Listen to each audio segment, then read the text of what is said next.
and welcome back to the Aspiring Home Cook. My name is Trisha, and in today's video I'm going to show you how to whip up a really amazing pav bhaji. Now, if you're not familiar with what a pav bhaji is, it's this quintessential street food that you find all over the place in Mumbai. And today the version that I'm going to show you is a vegan recipe.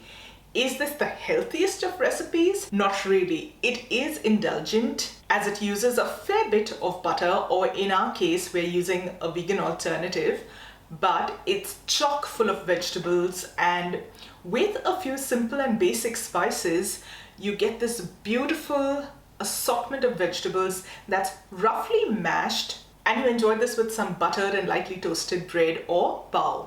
Now, it is one of the simplest Indian recipes to put together, and today I'm sharing with you my version. I will leave a link to the recipe in the description box below for you. Today's recipe starts off by boiling an assortment of vegetables.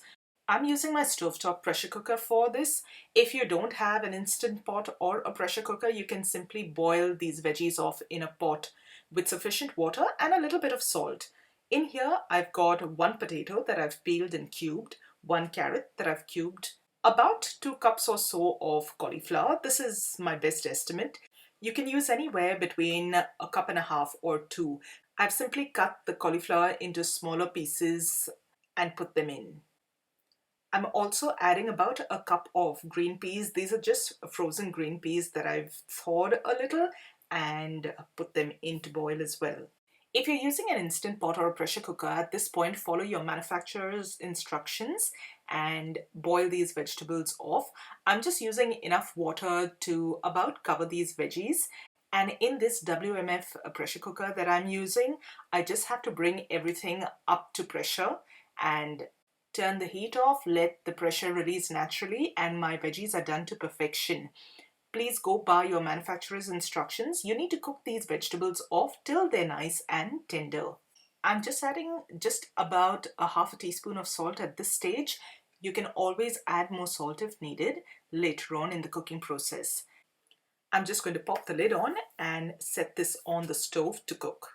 Now, once your pressure cooker has released that pressure naturally and you're able to open the pressure cooker up safely, you can then start actually cooking the bhaji portion of your pav bhaji. I've got a large pan on some medium heat and I've just drizzled a tiny bit of oil over here. I'm going to cook the rest of it off in a little bit of butter. Now, it may seem like this is a lot, but typically pav bhaji is made with copious amounts of butter. I'm using a little knob of butter here, about 1 to 2 tablespoons or thereabouts. Today, since we're making a plant-based version of the pav bhaji, I'm just using some Nuttelex. And into this, I'm going to add 1 onion that I've finely chopped. We're going to saute this for a few minutes till the onions have just about started to soften. And then I'm going to put in about half a green capsicum, again finely chopped. Now, this needs to be sauteed and cooked off till the capsicum starts softening up a bit as well. When the capsicum has softened, go in with about a teaspoon of minced garlic. I've used about 2 cloves of garlic here that I've minced or finely chopped. And we're going to continue sauteing this and letting this cook off for a little while. You want the onion and the capsicum to turn a little soft before you can go in with your spices. You'll also notice that the onions have started developing a little bit of color here, and that's exactly what we're looking for. We're now ready to add our spices into the pan. I'm starting off with a little turmeric powder. I've got about a 1/4 teaspoon or so in here. I'm going to add a little bit of freshly cracked black pepper to taste. I'm adding about a teaspoon and a half, a heaped teaspoon and a half of red chili powder. I'm using a Kashmiri chili powder, which is fairly mild but is known for its vibrant color. You can adjust that to suit your liking. Next, I'm going to add in a teaspoon of garam masala powder and give everything a good stir through. Now, if you have access to beautiful ripened tomatoes, you can use some fresh tomatoes finely chopped at this stage. I'm just using about a 1/4 cup or so of passata and going to continue cooking this off. If you're using fresh tomatoes, use 1, maybe 2, depending on the size.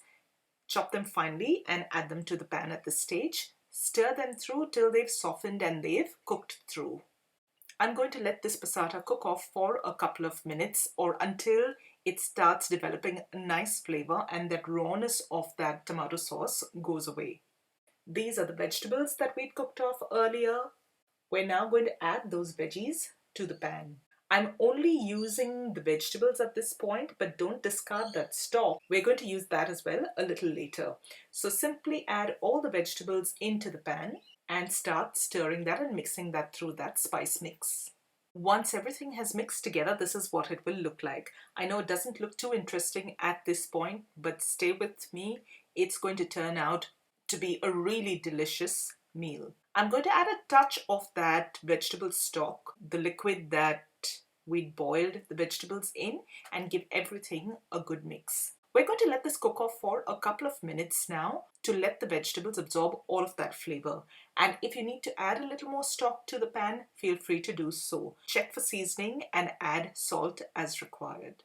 In all, I'd say I let this veggie mix cook off for about 10 minutes. This lets all those flavors get in there and it ensures that all of those vegetables are nice and tender. Then I'm just going to go in with my trusty old potato masher and mash everything down. Now remember, you don't want a smooth puree, so I'm just going to go in with a rough mash. I like to have some little chunks of vegetables still running through that bhaji. If you'd like, you can use an immersion blender at this stage as well, but don't go too far with it. Just blitz up little bits and pieces so that you can still see some of those chunks of the vegetables coming through. Now this vegetable mix has the tendency to absorb a lot of the stock that you add in and thickens as it stands. So feel free to add a little more of that vegetable stock to the pan as needed. You're not looking for a runny texture, but at the same time you want a nice loose consistency to this vegetable mash. And a final sprinkling of garam masala powder. This is about another half a teaspoon or so. And adding it towards the end just ensures that those aromatics in that garam masala shine through in your final dish. Now we're going to just give everything a good stir.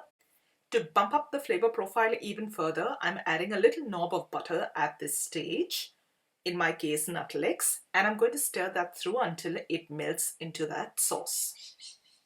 You can now take this pan off the heat and you're ready to serve up. To serve this bhaji, you're going to need some beautiful bread rolls, or in India what's also called pav. I have shared a recipe for my homemade pav before. I'll leave a link to that video here as well.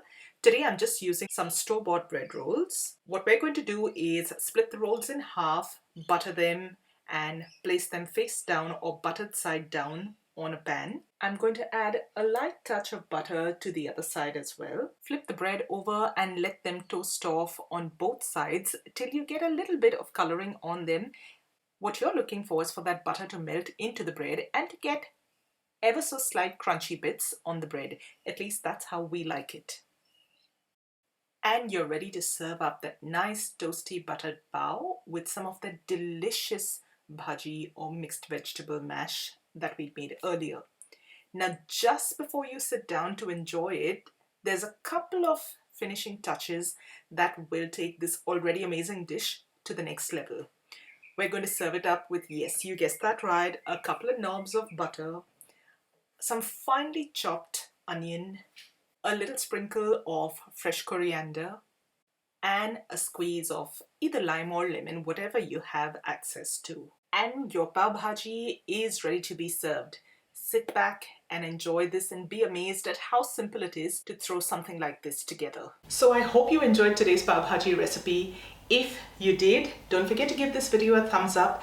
And if you haven't done so already, consider subscribing to my channel. I put up a lot of great, easy and really delicious recipes.